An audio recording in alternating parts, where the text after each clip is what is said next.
grab your boards. Welcome all surfers to Wavy's Atlantic Ocean. Surf, surf, surf, surf, surf, surf, surf, surf, surf, surf, surf, surf, surf, surf, surf, surf, baby. You wanna surf on the tidal wavy? Yeah. Twerk, baby. For certain, she moving so perfect. Surf, baby. You wanna surf on the tidal wavy? Twerk, baby. I'm loving the way that you surf it. All my niggas, they gangbang, and all they niggas do the same thing. Counting money, living insane. Steady mobbing, let my flag hang. Told them I'm ready. I'm throwing them monster like Randy. I know that these niggas can't stand me, but the automatic come in handy. Yo, you already know who it is. You already know what it is. It's 18 Wavy, aka Mr. OMG. You know it's me, and this is Wavy's World. Salute to the surfers. So as y'all see here on the screen, right here is the flight path of the actual IRBM that was launched. I said launched. Whoa. That was launched by Russia into Ukraine in the Dnipro region of Ukraine, to be exact. So before I play this, if y'all don't know, Russia already was making threats of sending a missile over to Ukraine after United States and the UK gave permission for Ukraine to use long-range missiles to strike Russian territory. So the ATACMS was allowed by the US to be launched into Russian territory, and the Storm Shadow missiles was allowed by the UK to be launched into Russian territory. Both of those things happened back to back. Ukraine launched the ATACMS first, and then about a day later, they had launched the Storm Shadow missiles, and both of those attacks was largely successful, from my understanding. And Vladimir Putin began to issue his threats of retaliation, saying he will launch an ICBM, and you know, the usual rhetoric that comes out of Putin's mouth. So he ended up launching the missiles, not an ICBM. People keep putting ICBM. I guess they're trying to have clickbait titles. You know what I'm saying? But it's an IRBM, which is basically the little brother to the ICBM. It's still devastating. It still can carry a nuclear payload on it, but it don't have the same distance. So it cannot reach like the mainland USA, for instance. But this clip right here is going to show the launch and everything, and well, not the actual launch from the launch pad, but the launch as it was traveling. It's traveling through the sky, and I'll let y'all know right now, y'all ain't never seen nothing like this before. So I'm gonna play this. So yeah, y'all can see right now this is like the first phase. I believe is the apogee phase. That might be it. If I'm incorrect about that, feel free to comment and correct me.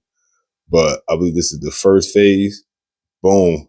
And as y'all saw right there, was you see somebody, the cursor traveling around, that right there was like the second phase. So it breaks off into phases. Basically the same way as a rocket that's launched into outer space has phases as it travels. It's the same thing. So this tail is, of course, a result of how fast it's traveling. They said travel like about a Mach 4 or Mach 5, something around about that speed. So basically, it's just breaking through the atmosphere, and that thing looked like a sky well or something. So yeah, that's just crazy. But it took about 15 minutes from the launch site. I cannot remember the launch site is, I think it's Flash Putin or something like that, where it actually launched from. I can't remember the name. The name, not a usual name that I would pronounce. You know what I'm saying? It's kind of crazy. So as you see, it's still traveling. And this is, could you imagine seeing something like this traveling through the sky? Like, can you really imagine that? That would be crazy. The feeling that the Ukrainians had to feel looking up in the sky and seeing this. Like, what? I know the world had to feel like it could possibly come to an end. Like, that don't even look like anything human launched. That look alien like something from outer space. So this is my first time ever seeing a launch. Oh, and by the way, for those that don't know, this is the first time this has ever been done in history of war that an IRBM or ICBM, for that matter, has been used in conventional war. It's never been used. This is the first time ever. So Russia, I guess you could congratulate yourself on making history for whatever that's worth to y'all. So see, it's still traveling, and that's just crazy. So of course there's probably not going to be too many repercussions as far as from the United States or anything, because in this missile launch,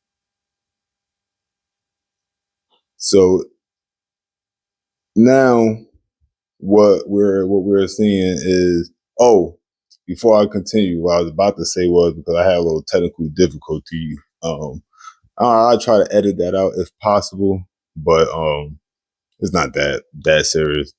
All right, so what I was about to say before I was interrupted. The United States probably not going to escalate any further than what they're escalated to, as far as they already have allowed long range missiles to be launched on Russian territory. And from my understanding, actually, ever since the United States allowed the attack on missiles to be used and the UK allowed the Storm Shadow missiles to be used, I've heard that France actually have joined, and they are allowing, I can't remember the name of their missiles, but they have missiles too. I believe it starts with an S. I believe it starts with an S. But they have long range missiles too, and I've heard that they have now allowed those missiles to be used. So right now, it's not the exact effect that Russia is expecting to come out of this. Is coming out of this. It's like the total opposite. All right. So right here, what we see is this is the actual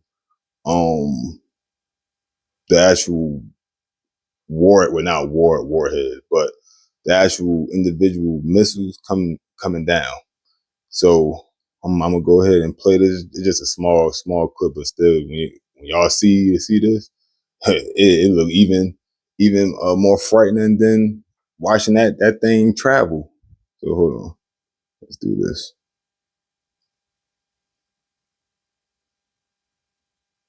Look at that. That looked like Zeus throwing thunderbolts out the clouds at you, like. And if y'all had noticed, there wasn't any explosions or anything, because when I first had seen the clip, I was wondering why there wasn't like any type of explosion. I understand, okay, maybe y'all didn't use nuclear warhead. Y'all probably used regular, ballistic missiles or whatever. So I'm looking to see something, right? Come to find out, they didn't use nuclear nuclear warhead or ballistic missiles. They actually just used basically the launchers from the missile. So these cones that sit in the top of the warheads, it'd be like about, I think the Russians, there's 6 of them. In America, I believe ours use 8. I believe ours use 8. But they'll use 6.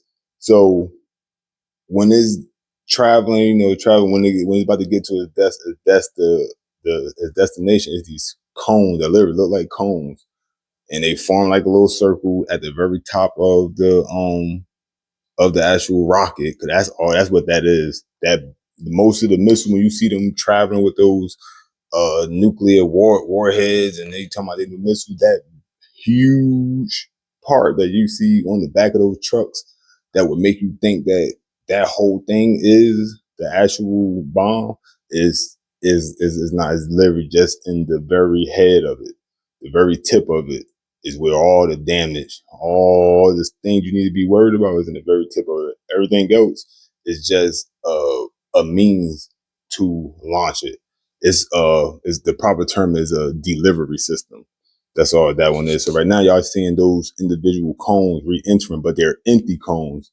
So all the strikes is strictly kinetic energy. It's not actually causing explosion. So we're gonna finish this one.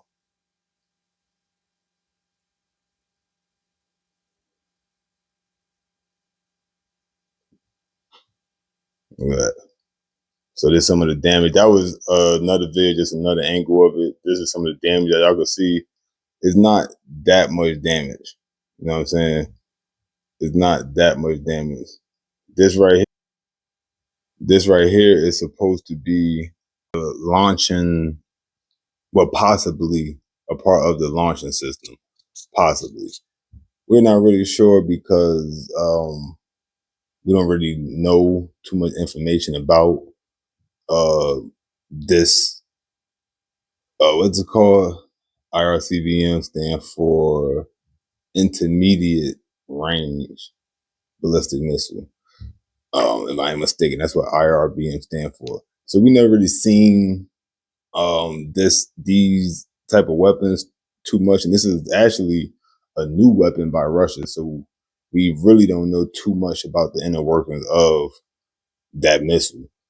But they are assuming that even if this piece right here is not a part of the launching mechanism, that is likely definitely a part of that missile. You know what I'm saying?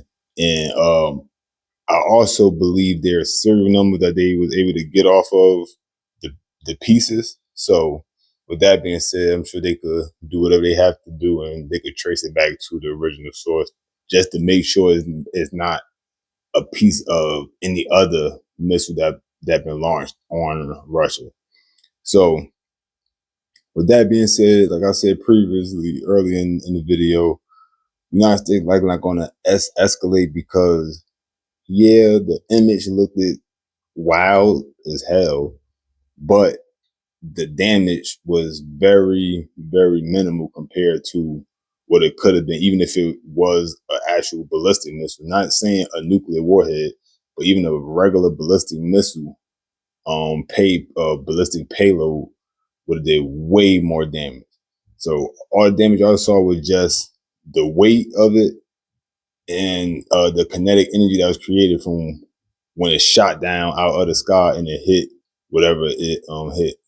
So compared to what it could have been, this wasn't nothing crazy. And it also kind of showed that Putin don't really want a nuclear situation because he already know he would be ending his world too. So the empire he cares so much about and all that, that would cease to exist too. So it's not going to be like he could just do something to us or do something to one of our Western allies and there not be repercussions for it, like devastating repercussions. Not to mention, there are nuclear submarines posted up all around the planet.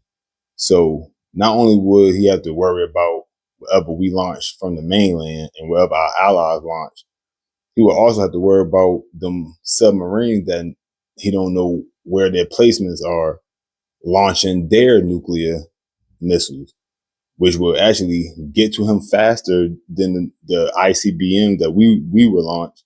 So that's what I'm saying. It's definitely a lose-lose situation. So as crazy as he may be, and I don't put nothing past anybody 100%. I never 100% put anything past anybody, because doing that, you're setting yourself up for failure. You're supposed to expect the unexpected at all times in any situation. But the likelihood is very slim. Very slim. It would probably take us to have like NATO forces, U.S. Forces actually boots on the ground participating in this war for him to even consider that, and that still might not force his hand, because if the push is not that hard, he still might not want to go nuclear. Now, if the push is the point that they pushing past the freaking front and then past where the line has been drawn in the sand and like start pressing on to the capital of Moscow, then that's a whole different situation, because now his regime is in danger of being overtaken, you know what I'm saying, by the opposition, which would be us. So unless that happens, I don't foresee him really going nuclear. I just don't. And he's showing signs that he really don't want to either. Not to mention, he also placed a phone call before this launch to give the U.S. a heads up. That's another sign that he don't want no real smoke. Why would you give us a heads up about that? So I'm gonna go ahead and leave y'all with a news clip, basically just elaborating on this situation and the fact that, you know, he planning on doing more experimental launches, but that's what he carrying this categorizing this as. Whoa, wowzer. The tongue tie was just wicked. But even though he's categorizing it as an experiment, because technically this is, like I said, a new system of Russia's, so they're using basically live subjects for this experiment, basically. Also, before I leave, I want to state that I don't believe anybody passed away in this. I heard it was like 2 injuries. I don't know how true that is, but I heard there was only 2 injuries, and I believe the clip I'm about to play actually states that as well. Anyway, guys, you already know who it is and what it is. It's ATN Wavy, aka Mr. Oh My God. And this is Wavy's World. Salute to the surfers. If you made it this far, I appreciate it. I'm about to play this clip, and that's going to be it. Yeah. Russia's attack on a central Ukrainian city with an experimental hypersonic ballistic missile has escalated the nearly 33-month-old war, just as the United States prepares for a transfer of presidential power. I believe I will be able to make a deal between President Putin and President Zelensky quite quickly. В ответ на применение американского и британского дальнобойного оружия. In a stark warning to the West, President Vladimir Putin said the attack was in retaliation for Ukraine's use of longer-range missiles from the US and Britain, and he's vowed to keep testing the new weapon. It would be wrong to say that it's not dangerous, because we do have these threats from Russia and these escalatory military actions, particularly in the last few days. But I think, you know, we're not on the brink of World War III. President-elect Donald Trump repeatedly slamming the Biden administration for giving Kyiv billions of dollars in aid. On the campaign trail, he promised a swift end to the war. I'm going to try, and I think I can, get it ended as president-elect. In other words, before I even take over the White House. Trump has mostly ducked questions about whether he wants U.S. ally Ukraine to win. When he says he's going to end the war, he needs to actually end the war. And I think if Putin refuses to accept that, then there probably will be direct consequences from a Trump administration against Russia. Putin is also transactional, like Trump.